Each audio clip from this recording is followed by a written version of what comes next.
Bagaimana bisa seorang pemain yang pernah menjuarai Eropa bersama Nathan Ake justru berakhir sebagai rekrutan darurat di salah satu klub terkecil di Eredivisie?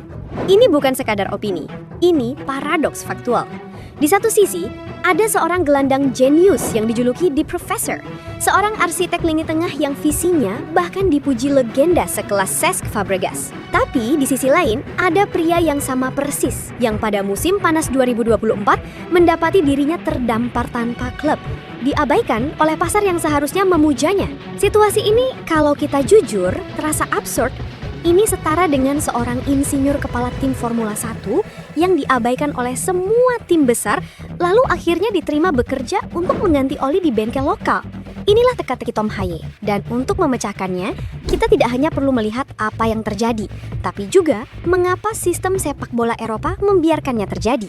Mari kita bedah. Jauh sebelum julukan itu ada, Tom Haaye adalah janji murni. Produk Akademi Elit AZ Alkmaar. Ia adalah jantungnya generasi emas Belanda. Pada 2012, ia menjadi pemain inti timnas U17 yang menjuarai Eropa. Sebuah tim yang digadang-gadang sebagai masa depan sepak bola oranye. Ia berdiri bahu-membahu dengan calon bintang seperti Nathan Ake. Bukan sebagai pendukung, tapi sebagai metronom utama mereka. Ia adalah otak di balik mesin juara itu. Ekspektasi yang dibebankan padanya jelas luar biasa besar. Tapi karir di level senior adalah binatang yang berbeda, yang seringkali melahap janji-janji masa muda. Perjalanannya setelah AZ bukanlah garis lurus ke puncak, melainkan sebuah labirin. Ia berpindah-pindah dari AZ ke Willem II, lalu mengambil resiko dengan petualangan di Serie B Italia bersama Lecce.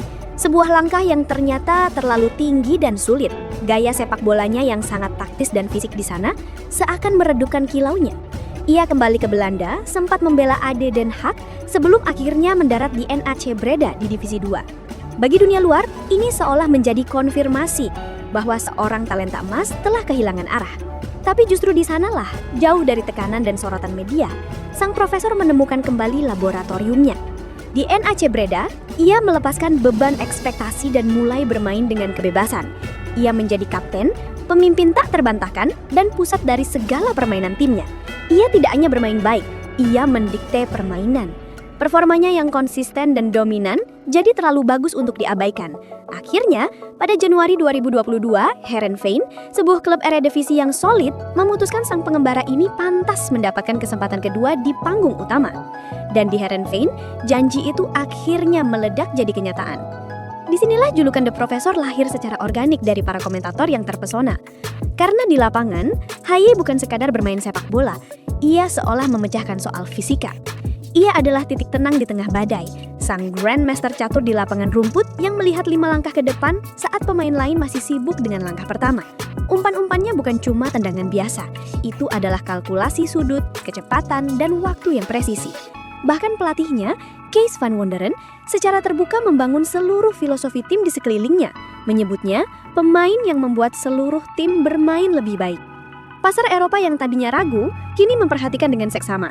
Pada Januari 2024, Como 1907, sebuah klub ambisius yang didukung dana besar dan visi dari Cesc Fabregas, mengidentifikasinya sebagai target utama. Kesepakatan personal telah tercapai.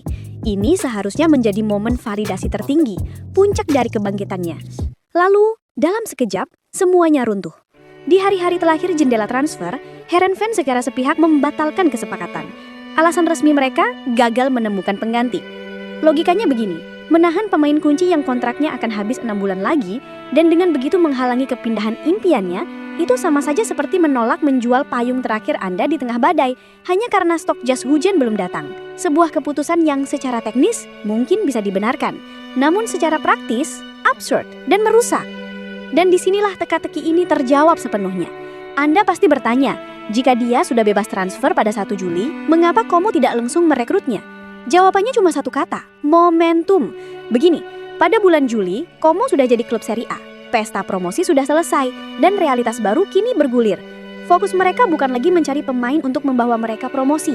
Mereka kini mencari pemain bintang untuk bertahan di kasta tertinggi Italia. Targetnya berubah, anggarannya membesar, dan jendela peluang untuk Haaye tertutup rapat. Dan bagi klub-klub lain, statusnya sebagai free agent justru jadi bumerang. Momentum emasnya di Januari telah menguap. ia sekarang hanyalah satu nama di antara ratusan pemain bebas transfer lainnya. Seorang pemain berusia 30 tahun yang dianggap tidak cukup baik untuk dipertahankan klub lamanya. Ironisnya, pasar Eropa yang terobsesi dengan pemain pintar justru mengabaikannya karena metrik yang dangkal.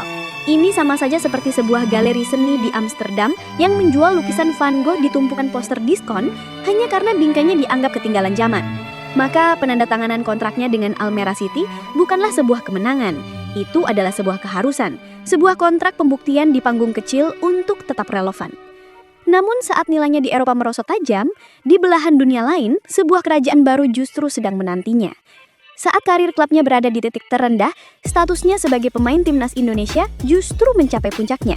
Debut melawan Vietnam dan gol krusial ke gawang Filipina mengubahnya menjadi pahlawan nasional. Di sini, ia tidak dinilai dari umur atau status bebas transfernya. Ia dinilai dari kontribusinya, dari kebanggaan yang ia wakili. Dan inilah resolusi yang paling pas. Kepindahannya ke Persib Bandung bukan lagi sekadar transfer, ini adalah sebuah penobatan. Ini adalah transisi dari sekadar sekrup cadangan dalam sebuah mesin menjadi mesin utama dalam sebuah mobil balap yang baru.